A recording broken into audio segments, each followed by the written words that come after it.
Hello. Day 5. Look at that. Almost a full week now. Wow. I can't believe it. Day 5. Time goes fast.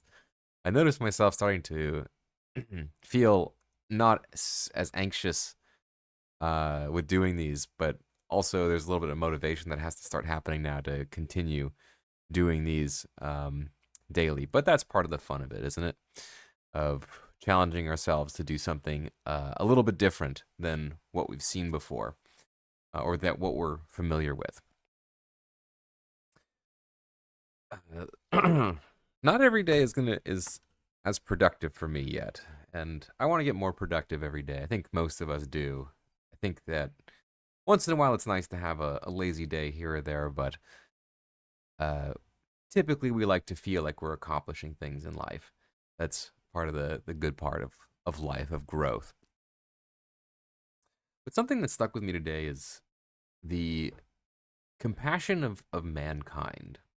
And as a species, as individuals, we care about other people for the most part. I remember a story of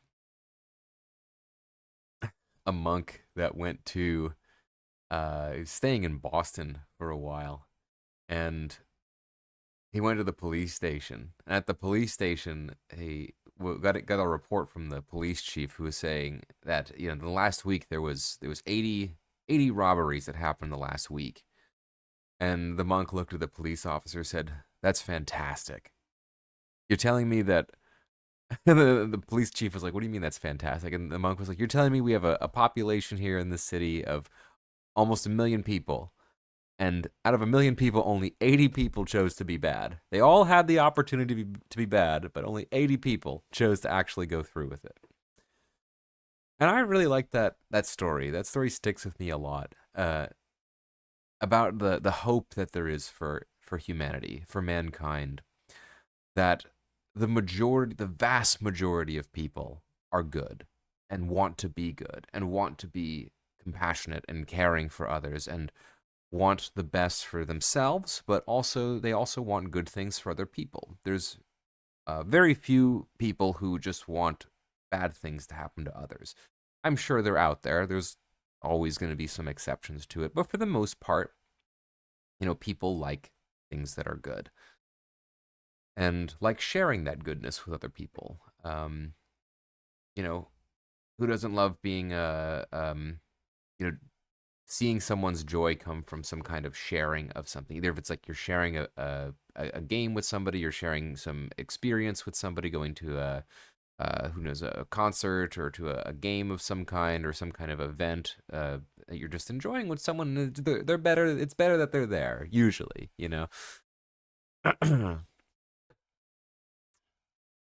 So we do have this community, and it's hard to see people that are struggling and not want to help them. So we might not always go forward with helping them, but we often want to help them. We sometimes don't know how to help them too. Um, but we know when we see someone struggling that we're like, man, I wish I knew what to do, or maybe I can help in some way. At least we can feel that sometimes. It's often easier for direct family or for friends that we experience rather than strangers, and I think that's part of the just growth that we've had as humans. There's a lot of people out there. It's hard to be compassionate to every single one of them, but I really like that, just the underlying idea that goodness is a really dominant force for people. Um, there's a lot of things in the world that would like to tell us that things are not going well in the world, that there's a lot of, you know, bad things happening, and the majority of the world is bad, and everything we see on the news, like every day you look on the news, you can always find something that's going wrong, and they'll push it on you. They'll be like, hey, look at all the bad things that are going on. But it's important to remember that beyond all those bad things, the main core of humanity is good, and that we are, I think, all growing towards that, just our own purpose in life, and sharing that purpose. That's, I often hear stories of, what would someone do if you won the lottery, right? And it's very rare that I hear someone say that they're going to exclusively spend all the money on themselves. Usually it's going to be like, oh, I'm going to buy, something nice for myself, and I'm going to take care of my family, or I'm going to, take care of my friends, or I'm going to go buy something that I can share with people, um, and have this, community and loving sharing experiences with other people. But, that's the same thing. But for our own individual purposes, I think that's something to reflect on as an individual. Like, what is it that we want to do with life? I find that, at least in the United States, that money is such a big um, concern for everyone. The majority of people, at least right now in 2025, if you ask them, what's on their mind, probably it's going to be something around money and expenses and the struggle with that. Many people, I mean, some people are okay. Some people have enough money, but a lot of people don't. And we often get caught in this cycle that money is the thing that we're churning for. We're constantly churning to make more so we can do the American thing and consume and buy things and continue to make more money to buy more things to make more money to buy more things to make more money. But that typically doesn't leave us satisfied in the long term of life. Like, I'm sure we're all aware of it that no amount of money is going to stop us from dying. It could delay it a little bit with the right medical care, but it's not going to prevent it. So I challenge everyone, including myself, to reflect on what it is that we want from being alive, from being human. We've been given this wonderful experience of being, human beings. We have these wonderful machines that can move and operate, and we can think and see things and interact with this wonderful space. And we work for what? You know, we want these experiences that we see on social media. We see all these wealthy people on TikTok and YouTube having these incredible experiences. And we think that that's it. We think that that's the answer because look at how many views it has. Like all these people must, like all these comments that they're getting, right? Like this must be the pinnacle of living, is whatever this experience is. You've seen them. Um, but often it isn't. Often that's not going to be the end all for us. We're not going to feel intensely satisfied by having some travel experience or some um purchasing some item, their house, a large house or a boat, or whatever it is, some car, some pair of shoes, some clothing or something like that. Because I guarantee you it hasn't made you happy in the past. Like how many pairs of shoes have I bought, and how many cars have I already bought? And they're just like I'm still not there. I still don't feel like I'm deeply satisfied in life. Um, and we're still looking for that thing. And I have a sneaking suspicion it has nothing to do with purchases. I don't think that purchases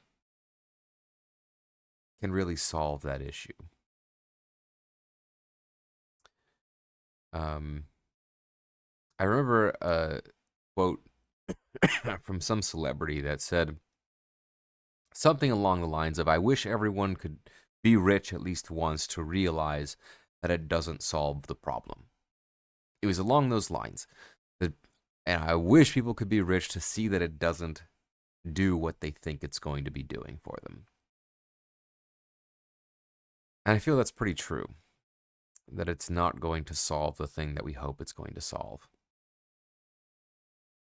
But, you know, that's why it's important to reflect on the experience of life. and figure out what you want. Do you want to be an artist? Do you want to be a traveler? Do you want to be um, a crafts person? Do you want to be, what is it that you want? And the next question is, why do you want these things? The last quote I'll do for today is something from a song, I think it was. I think it said something along the lines of, when you're sure of what you want, there's less things in the world that can upset you. Because when you know what your real goal is in life, and when you can really lock in and say, this is what I'm going to be doing in life, you know to push the other things away and not let them bother you. So if your goal is to become, let's say, an expert craftsman, then things like owning the car or owning a giant house is not going to bother you when you don't have them, because you know those are not your goal. You know your goal is to become the expert craftsman. Or if music is your thing, if you're really big into being, like, let's say, a musical artist, and you want to be able to play some kind of instrument, in some unique way that's very inspiring to people, then it doesn't really matter to you if the other things aren't there. Like, yeah, like the same thing, tremendous amounts of wealth, or, some tremendous following of people you don't really know or care about. But society seems to have this subtle influence on us that we should be doing what the herd is doing, moving in the direction of the giant herd. And that's part of it. We are large group mentality creatures. It's hard for us to see beyond our environment. The things that are around us, our environment around us, inspires us to be and reflect the things that are around us. There's the ideas of, if someone grew up in a very compassionate family and a compassionate group of people, there's a very good chance that they'll also be a compassionate person as they grow older, because that's what they were surrounded with, that's what they know, that's what they're familiar with.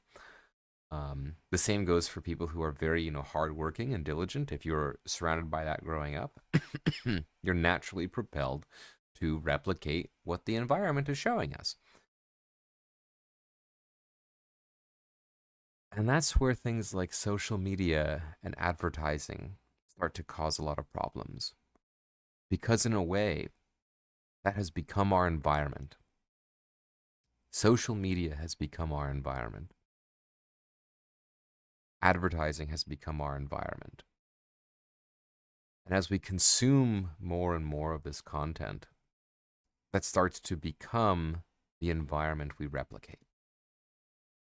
We see these things, we look at them, and we start to reflect the images, the environment that we've surrounded ourselves with.